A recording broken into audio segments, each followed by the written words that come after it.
হ্যাঁ ম্যাডাম, জরুরি তলব করলেন, কিছু নিয়ে আসতে হবে? কোনো কিছু নিয়ে আসতে হবে না, তুমি এখন আমার হাত ধরে ঘুরবে। ঠিক আছে। কি? আমি আপনার হাত ধরে ঘুরবো? ম্যাডাম এটা কি বললেন আপনি? আপনি বলছেন নাকি আমি কোনো গায়েবী আওয়াজ শুনছি? কোনটা? কোনো গায়েবী আওয়াজ না, আমিই তোমাকে বলছি। শুনো, তুমি ওই সুমনের সামনে আমার সাথে বন্ধুর মতো আচরণ করবে। এই ছিল আপনার মনে? ম্যাডাম আমি কে আপনি কি ভুলে গেছেন? আমি আপনার ড্রাইভার, আপনার গাড়ি চালাই ম্যাডাম। আমার সাথে এরকম ইমোশনাল খেলা খেলেন না ম্যাডাম। ম্যাডাম আমি কারো হাত ধরতে পারবো না, আমি হাত ধরলে আমার বুক কাঁপে। আমি জীবনে কোনোদিন কোনো মেয়ের হাত ধরি নেই ম্যাডাম। এত সাধু সাজার কিছু নাই, তোমাকে দেখে বোঝা যায় তুমি কত গভীর জলের মাছ। শোনো, তুমি জাস্ট কিছুক্ষণের জন্য অভিনয় করবা তুমি আমার বয়ফ্রেন্ড।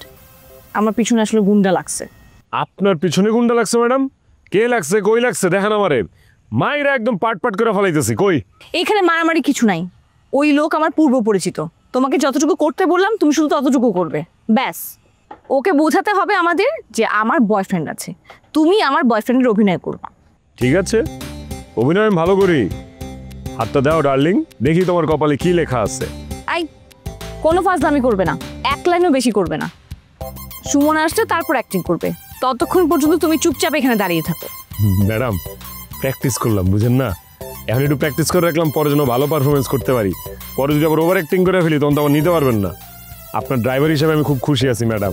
এই অভিনয় করতে যায় ড্রাইভারের চাকরি হারাইতে চাই না ম্যাডাম। আমি তোমাকে কথা দিচ্ছি, তোমার চাকরি থাকবে, তোমার চাকরি কিচ্ছু হবে না। জি ম্যাডাম। ওই যে আসতেছে আসতেছে মা। চন্দ্র সূর্য গ্রহ তারা এই সব কিছুরে সাক্ষী রেখে আমি তোমার ভালোবাসছি। আমি আমার এই ভালোবাসার অমরত্ব চাই, বুঝে গেছে জান? হ্যাঁ জান। দুর্গা, ওনাকে তো চিনলাম না, উনি কি? ও তাই তো, কিভাবে জানবেন? আমি তো পরিচয় করিয়ে দিইনি। ও হচ্ছে আমার বয়ফ্রেন্ড রাজীব, আর রাজীব উনি হচ্ছে আমার ভাইজান, আমাদের জন্য কোল্ড ড্রিঙ্কস নিয়ে এসছে। ভাইজান আমি রাজীব, আমার জানের জান। আসসালামু আলাইকুম। Thank you. ওয়ালাইকুম আসসালাম। কেমন আছেন ভাইজান? এই তো ভালো। এই দুর্গা, তুমি 1 মাস হয়েছে দেশে আসছো, এর মধ্যে তুমি বয়ফ্রেন্ড বানাই ফেললা? কি করব বলেন ভাইজান, মানে এই এলাকার লোকজন, এই এলাকার ছেলে পেলে এত খারাপ, এত ডিস্টার্ব করে আমাকে, তাই ভাবলাম বন্ধুকে পাশে রাখলেই ভালো, তাই বন্ধু তো করেই ফেললাম। এখন আমাকে আর কেউ ডিস্টার্ব করবে না। না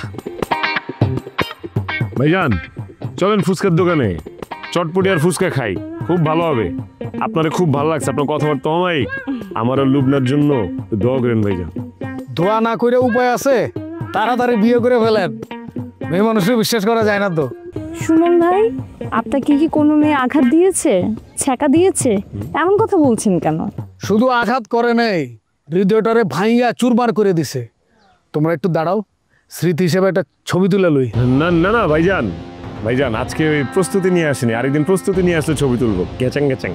আর সুমন ভাই বুঝতে পারছেন না, আমি তো আমার জানের কথা মামাকে কিছু বলিনি। মামা যদি জানতে পারে আমাদের প্রেমের ব্যাপারটা, তাহলে তো অনেক রকমের প্রশ্ন করবে। তোমরা কোনো চিন্তা করে না, আমি তোমাদেরকে সাহায্য করব। তোমার মামার সাথে তো আমার বিজনেস আছে, জানোই তো। ভাইজান আমার লেখাপড়া এখনো শেষ হয় নাই, বিয়ে শাদীর মামলা বুঝেন না, এখন মাত্র প্রেমটা চলতেছে, বিষয়টা একটু চাইপা যায় প্লিজ। সুমন ভাই প্লিজ, আপনি মামাকে কিচ্ছু বলতে যাবেন না, প্লিজ কথা দেন, কিচ্ছু বলবেন না। ঠিক আছে, বলবো না, কিন্তু তোমাদের ব্যাপারটা আমি একটু বুঝতে চাই। বুঝেন, গবেষণা করেন না আর পিএইচডি করেন, সমস্যা নেই তো, সারাদিন পড়ে আছে। চলুন ম্যাডাম আমরা যাই। হ্যাঁ এই আস্তে আস্তে রাখো। এই লুমনা, তোর বয়ফ্রেন্ড দেখে তোমার ম্যাডাম বলতেছে, তাই নাকি? আদর করে কত কথা বলা যায়, আদর করে ম্যাডাম ডাকছে, তাই না জান? তাই তো আমার ম্যাডাম। চলেন তাহলে যাই। চলো। আচ্ছা।